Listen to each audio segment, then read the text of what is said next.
Hello everyone, this is professor MH और आज के इस वीडियो में we will discuss lecture number 7 TY BCom direct taxes semester 5 April 2024 ATKT paper का university paper solution.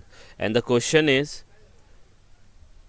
Question number 4A, mister Rajesh determine his residential status. Residential status का क्वेश्चन पूछा गया है। ये 4A अप्रैल 2024 का lecture number 7। Already 6 video upload हो चुके हैं अप्रैल 2024 के। अप्रैल 2023 या और भी प्रीवियस ईयर के हैं वो क्वेश्चन ऑलरेडी डिस्क्रिप्शन में उसका लिंक दिया गया है, वहाँ पे जाके आप कॉन्सेप्ट को क्लियर कर सकते हैं। इसके अलावा और भी रिलेटेड डायरेक्ट टैक्स के जो प्रोविज़न है उससे रिलेटेड, जैसे इनकम फ्रॉम अदर सोर्स में क्या आता है, कैपिटल गेन क्या होता है, ट्रांसफ़र ऑफ एसेट क्या होते हैं, बिजनेस इनकम क्या होती है, ये सब के सेपरेट छोटे छोटे वीडियो बनाए गए हैं। लिंक डिस्क्रिप्शन में, वहाँ जाके आप पूरे कॉन्सेप्ट को भी सीख सकते हो।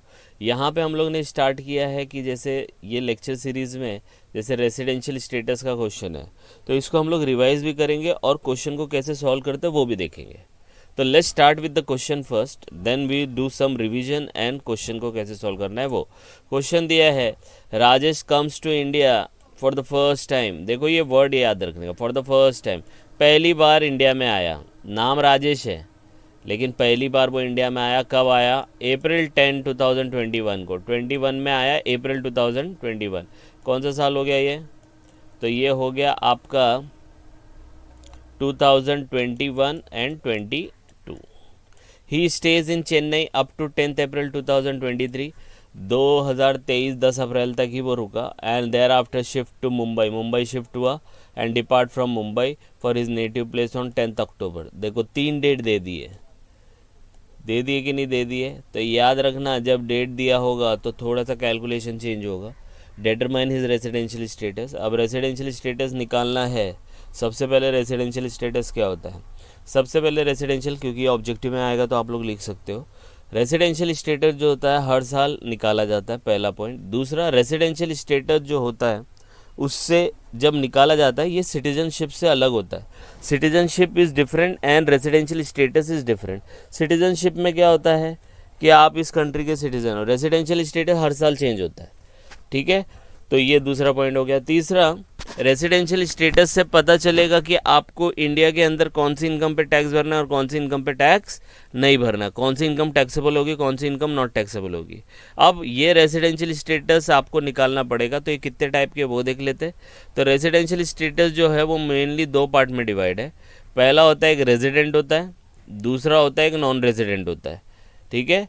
रेजिडेंट के अंदर 2 पार्ट होते हैं। रेजिडेंट में होता है एक resident but ordinarily resident.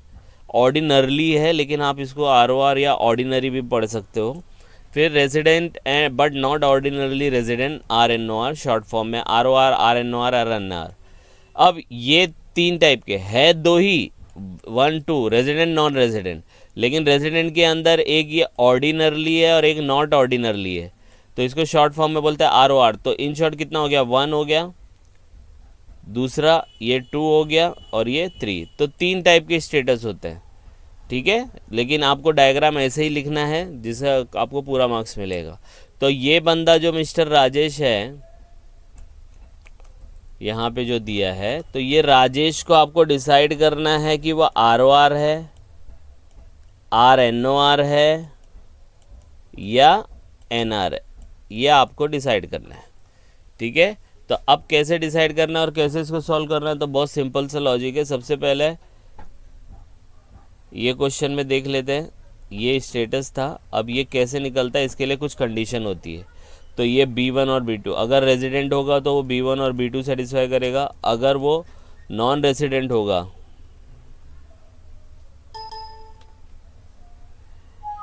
Just a minute,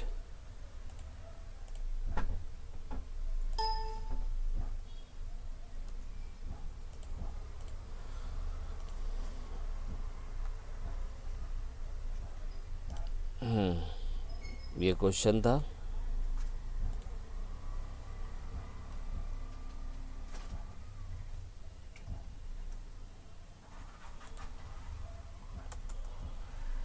ये रेजिडेंट, नॉन रेजिडेंट और रेजिडेंट में ROR RNOR। अगर रेजिडेंट रहेगा तो वो B1 और B2 में से सेटिस्फाई करेगा, अगर वो नॉन रेजिडेंट रहेगा तो नाइदर B1 और नॉर B2 सेटिस्फाई करेगा। और अगर जैसे ही वो रेजिडेंट बन गया, बेसिक को सेटिस्फाई किया उसने, तो आपको फिर क्रॉस चेक करना पड़ेगा कि भाई वो ROR है कि RNOR है। ROR के लिए क्या होगा, वो दोनों सेटिस्फाई करेगा, एडिशनल 1 एडिशनल 2। और अगर वो RNOR हुआ तो या तो वो एडिशनल में से एक ही सेटिस्फाई करेगा या कोई भी एडिशनल सेटिस्फाई नहीं करेगा। तो ये B1 B2 क्या है, तो in short residential status 4 condition पे डिपेंड है, एक B1 B2 A1 A2। अब ये कौन सी कंडीशन है देख लेते फटाफट। तो सबसे पहले आपको क्या करना है, मैं फॉर्मेट के थ्रू एक्सप्लेन करता हूँ। तो सबसे पहले आपको पार्टी का नाम लिख लेना है, फिर उसके बाद आपको लिखना है प्रीवियस ईयर असेसमेंट ईयर, जो यहाँ पे दिया है क्वेश्चन में देगा। Previous year assessment year question में देखो दिया है, असेसमेंट ईयर दिया है, देखो दिया है 24-25। तो 24-25 असेसमेंट ईयर है, तो प्रीवियस ईयर उसके पहले का 23-24। तो कैलकुलेशन 23-24 का होता है। याद रखना, टैक्स के अंदर कैलकुलेशन प्रीवियस ईयर का होता है, असेसमेंट ईयर में होता है। तो इस ईयर का कैलकुलेशन ये साल में करते हैं। ठीक है, क्या निकाल रहे, डिटर्मिनेशन ऑफ रेजिडेंशियल स्टेटस, यहाँ पे मैंने पर्टिकुलर लिखा और देखो चारों कंडीशन लिख दिया। ये 1 2 ये आपकी बेसिक कंडीशन हो गई, 1 2 ये आपकी एडिशनल कंडीशन हो गई। तो एग्ज़ाम में भी ऐसे ही करना है, पर्टिकुलर करना है, फिर इसके आगे ये 3 कॉलम बनाने हैं। कितने कॉलम, 3। इसकी वजह से आपका पूरा सम राइट जाएगा, पूरे के पूरे मार्क्स मिलेंगे। पहला पर्टिकुलर, चारों कंडीशन लिख देना है, ये देखो लिख दिया। Number of days, number of year, satisfy not satisfy, ये कर देना है। अब ये चारों कंडीशन याद कैसे करना है, तो बेसिक इसका जो लेक्चर है मैंने स्टार्ट किया है, ऑलरेडी अपलोडेड है, वो देखेंगे तो वहाँ पे आपको ये डीप में समझ में आ जाएगा। लेकिन याद रखना है, अभी यहाँ पे बताऊँगा तो ये लंबा हो जाएगा, तो आप वहाँ पे जाके उस वीडियो को रेफ़र कर सकते हो। यहाँ पे हम लोग देखेंगे कि ये बेसिक है, इसको चाहिए तो मैं इसका कलर चेंज कर देता हूँ तो आपको विजिबल रहेगा। बेसिक 1, बेसिक 2, इसी हिसाब से एडिशनल 1 एंड एडिशनल 2। अब बेसिक 1 में जो इम्पोर्टेंट है उसको मैं हाईलाइट करता हूँ रेड से, जिससे आपको पता रहेगा कि हाँ यही इम्पोर्टेंट है। ये 60 है, ये C365, यहाँ पे एक रेजिडेंट है,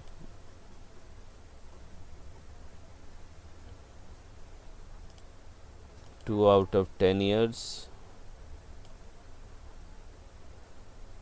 और लास्ट वन में 730 डेज। बस इतना भी याद रखेंगे तो भी चल जाएगा, लेकिन ये लिखना है। तो ये चारों कंडीशन आपको पहले लिख लेनी है। अब क्या करना है, आपको देखो क्वेश्चन में बताया था, सबसे पहले ये आने से पहले आपको पहले फाइंड आउट करना है रेजिडेंट है कि नॉन रेजिडेंट है। और रेजिडेंट के लिए क्या चाहिए, B1 या B2। तो आपको ये देखना, अगर B1 सेटिस्फाई किया तो वो रेजिडेंट बना, या B2 सेटिस्फाई किया तो रेजिडेंट बना। अगर दोनों नहीं सेटिस्फाई किया तो वो नॉन रेजिडेंट बनेगा। तो सबसे पहला बेसिक कंडीशन 1 क्या बोलता है, 182 डेज और मोर होना चाहिए इन द फाइनेंशियल ईयर। कौन सा ईयर है, 23-24। 23-24 मतलब प्रीवियस ईयर। तो अब क्वेश्चन के ऊपर आते हैं। क्वेश्चन में दिया है ये, बराबर है। अब क्वेश्चन के अंदर ये दिया है तो इसके अंदर बहुत सारी डेट दी है। एक डेट ये है 2021 की, एक डेट दी है अप्रैल 2023 की, और एक डेट दी है अक्टूबर 2023 की। तो कंडीशन क्या बोलता है, 182 डेज और मोर होना चाहिए 23-24 में। तो कौन सी डेट लेने का, ये वाली डेट तो आएगी नहीं। क्यों, क्योंकि ये बोला है 23-24 में 182 डेज होना चाहिए। तो 23-24 की डेट है, एक ये वाली डेट है और एक ये वाली डेट है ना। ये देखो ना 23-24, क्योंकि ये अप्रैल और अक्टूबर है तो 2023-24 के बीच में ही आएगा। तो 2023-24 के बीच में 10 अप्रैल और 10 अक्टूबर दोनों आ रहा है। तो इन दोनों को डेट को लेके, ये दोनों डेट को लेके हम लोग सम सॉल्व करेंगे। तो देखो कैसे सॉल्व करना है, तो देखो यहाँ पे हम लोग आ जाएंगे, ये हो गया ये पार्ट। अब देखो कैसे करना है। सबसे पहले एक लाइन ड्रॉ करने का, ये क्वेश्चन है आपका, ये वाली डेट यूज़ नहीं होने वाली क्योंकि ये 2021 है। हम लोग को चाहिए 2023-24 में 182 डेज, बराबर है। तो एक ये 10 अप्रैल आएगा और दूसरा ये 10 अक्टूबर आएगा। तो पहले एक लाइन ड्रॉ कर लेने का, उसके बाद यहाँ पे लिखने का 2023 2024, फिर इसके अंदर पूरे मंथ्स लिखने का। तो अप्रैल मई जून जुलाई अगस्त सितंबर अक्टूबर नवंबर दिसंबर जनवरी फरवरी मार्च, ये देखो लिख दिया है, अप्रैल मई जून जुलाई अगस्त सितंबर अक्टूबर नवंबर दिसंबर जनवरी फरवरी मार्च, हो गया। अब आपको देखना है कि ये ईयर से लेके ये ईयर तक ये कितना दिन इंडिया में था। तो वो देखो ना, for the first time India में आया 2021, फिर वो चेन्नई में रहा अप्रैल 2023 तक, बराबर है। And hereafter shift to कहाँ पे शिफ्ट हुआ, वो मुंबई में शिफ्ट हुआ 10 अक्टूबर 2023 को, और 10 अक्टूबर 2023 को चला गया।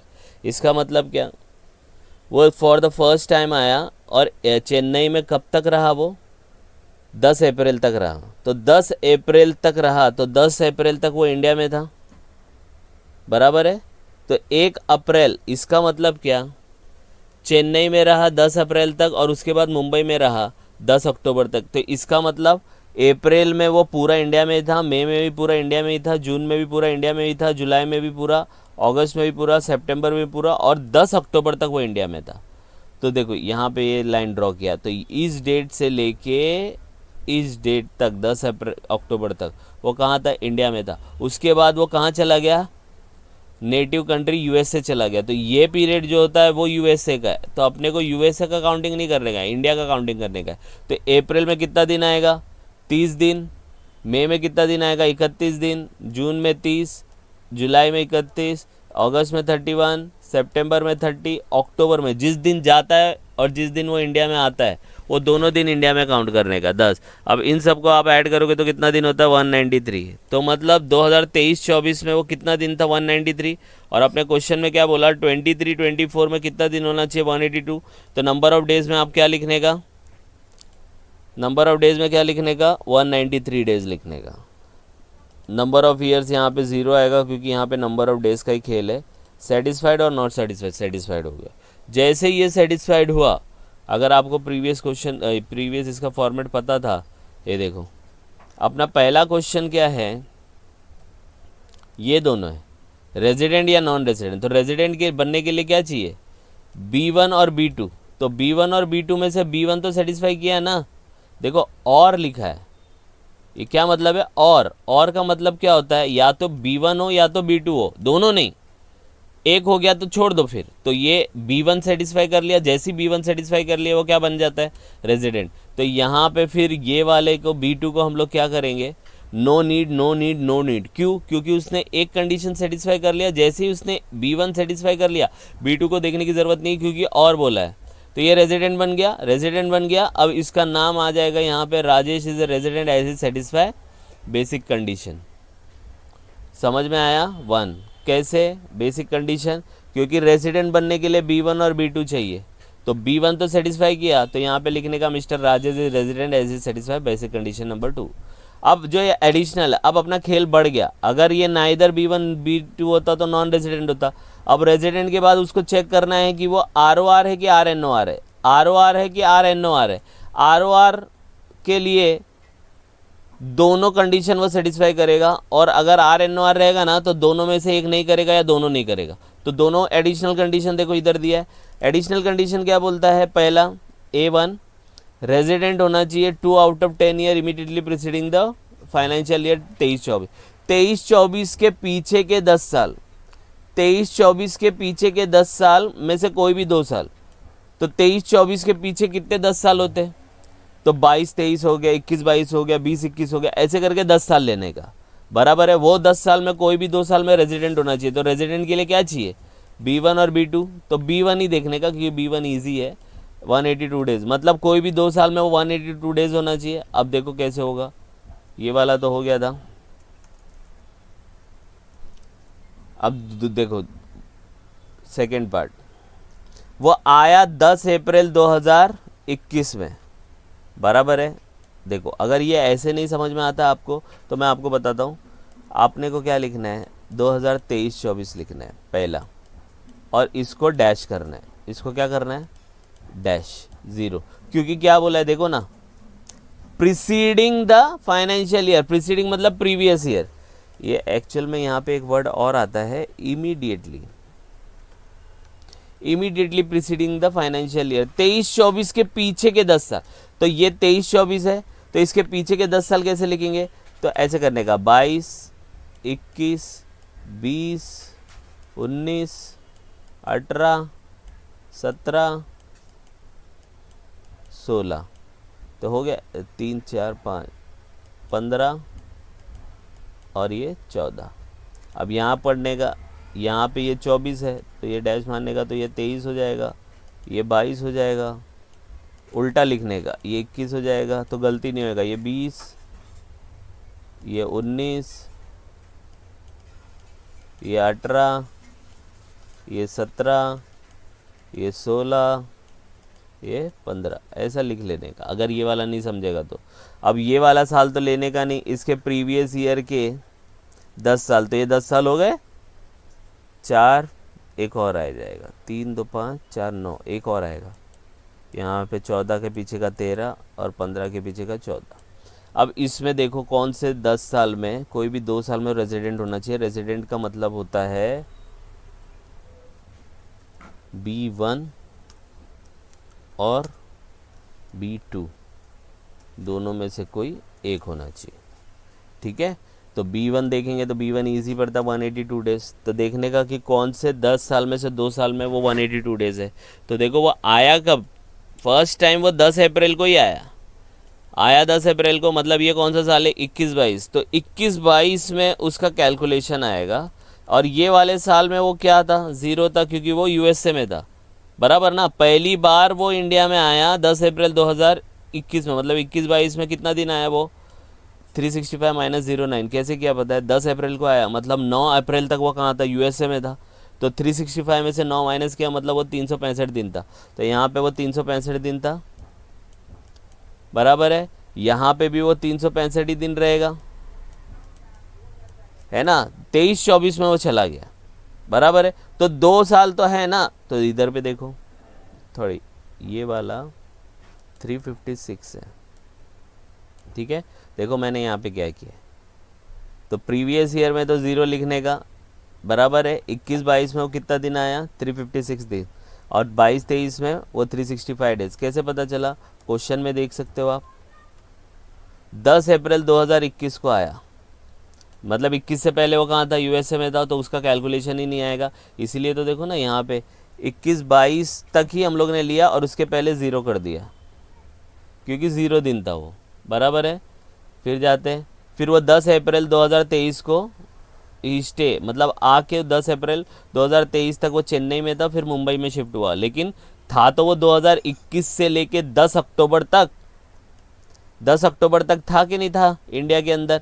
तो 10 अक्टूबर से पहले पहले उसका कौन कौन सा साल आता है, एक 21-22 आता है, 21-22 में वो 365 दिन हो गया, और 22-23 में 365 दिन हो गया, तो ये दोनों में वो 182 प्लस क्रॉस कर रहा है, तो 182।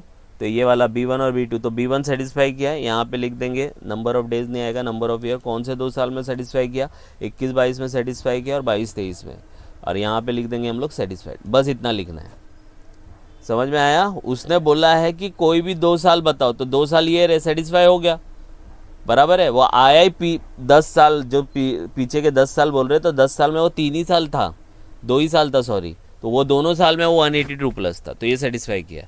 अब ये सेटिस्फाई किया ना, अब ये करने का सोचने का, ठीक है। लॉजिक देखो, अगर ये सेटिस्फाई नहीं करता, नॉट सेटिस्फाई हो जाता, तो इसको देखने की ज़रूरत नहीं थी। क्यों पता है, अगर ये वाला नॉट सेटिस्फाइड है तो ये सेटिस्फाई होता तो भी वो RNOR बनता, नॉट सेटिस्फाई होता तो भी RNOR होता। कैसे, इधर देखो, ये वाला बताया था मैंने आपको, ये देखो क्या बताया इधर पे, RNOR के लिए क्या है, इसके लिए तो दोनों है, A1 और A2। अगर A1 किया तो हो सकता है A2 ना करे, या नाइदर A1 और ना A2, मतलब A1 अगर किया तो A2 देखने की ज़रूरत है। अगर A1 ही नहीं कर रहा है तो A2 देखो ही मत, क्योंकि A2 अगर कर भी दिया तो भी वो RNOR है, और A2 अगर नहीं भी किया तो भी वो RNOR है, क्योंकि ऑर्डिनरी रेसिडेंट के लिए तो क्या बोला है, बोथ होना चाहिए। तो सिंपल सा लॉजिक है ना, बोथ होना चाहिए। अगर A1 ही नहीं हो रहा है तो A2 होके भी क्या करेगा, A2 होके भी क्या करेगा, तो A1 हुआ तो A2 चेक करो, A1 नहीं हुआ तो A2 चेक करने की ज़रूरत नहीं है, क्योंकि A2 अगर चेक किया भी और हो भी गया तो नॉट ऑर्डिनरी रेजिडेंट ही बनेगा, क्योंकि देखो ना A1 और A2, तो A1 नहीं हुआ तो A2 हो गया तो भी वो RNOR, और A1 नहीं हुआ और A2 चेक किया तो भी वो नहीं हुआ तो RNOR ही बनेगा। इसीलिए आप जब ये वाला सेटिस्फाई करेंगे, ये सेटिस्फाई हुआ तभी A2 देखने का, अगर ये सेटिस्फाई नहीं हुआ तो A2 देखने की ज़रूरत ही नहीं है। क्यों? क्योंकि A2 सेटिस्फाई करे या ना करे वो RNOR ही बनने वाला है।